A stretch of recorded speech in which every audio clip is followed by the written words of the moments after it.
Nous allons voir dans cette vidéo comment valider l'information sur un site internet. Prenons un exemple. Tu dois répondre à la question suivante. Homer a-t-il existé? Nous avons vu précédemment comment réfléchir à une problématique, comment fonctionnait un moteur de recherche et comment tu pouvais utiliser des mots-clés pour trouver des sites pertinents. Une fois accompli toutes ces démarches, tu as donc trouvé divers sites qui répondent à ta question. Il va falloir savoir quels sont les sites que tu vas pouvoir utiliser. Pour cela, nous allons reprendre la méthode 3QOCP et répondre à 6 questions. Qui est l'auteur de la page? De quoi la page parle? De quand date la page? Où pour signifier quelle est l'origine du site? Comment l'information est-elle présentée? Et pourquoi cette page existe-t-elle? Ces 6 questions vont être mises sous forme de tableau et tu vas attribuer des points de 1 à 4. 1 signifiant que la page ne remplit pas le critère, 4 signifiant que la page remplit parfaitement le critère. Un site en qui tu peux avoir totalement confiance aura donc 24 points sur 24. Un site en qui tu ne peux pas avoir confiance aura moins de 12 points. Tu peux retrouver ce tableau en PDF sur le portail du collège. Tu peux aussi t'aider de la vidéo sur comment décoder une adresse web qui peut t'aider à sélectionner tes sites.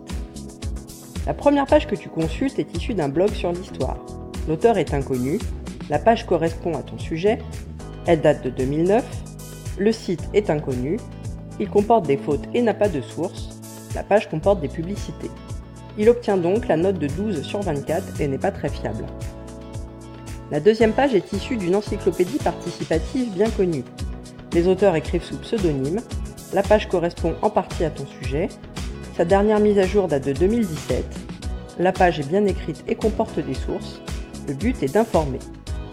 Cette page obtient donc la note de 16 sur 24 et est relativement fiable. La troisième page est une page issue d'un site de la Bibliothèque nationale de France sur une exposition concernant Homère. L'auteur est identifiable et est considéré comme expert. La page correspond à ton sujet, en revanche le site date de 2006. La page est bien écrite et comporte de nombreuses sources, le but est d'informer. Cette page obtient donc la note de 21 sur 24. Le site est donc le plus fiable parmi les 3 sites visités. Tu dois à chaque fois utiliser cette grille pour être sûr que le site est fiable. Ton deuxième travail sera ensuite de comparer les informations entre les 3 sites fiables que tu auras sélectionnés. Tu pourras ainsi choisir toutes les bonnes informations dont tu auras besoin. Alors au final, Homer a-t-il existé ou pas?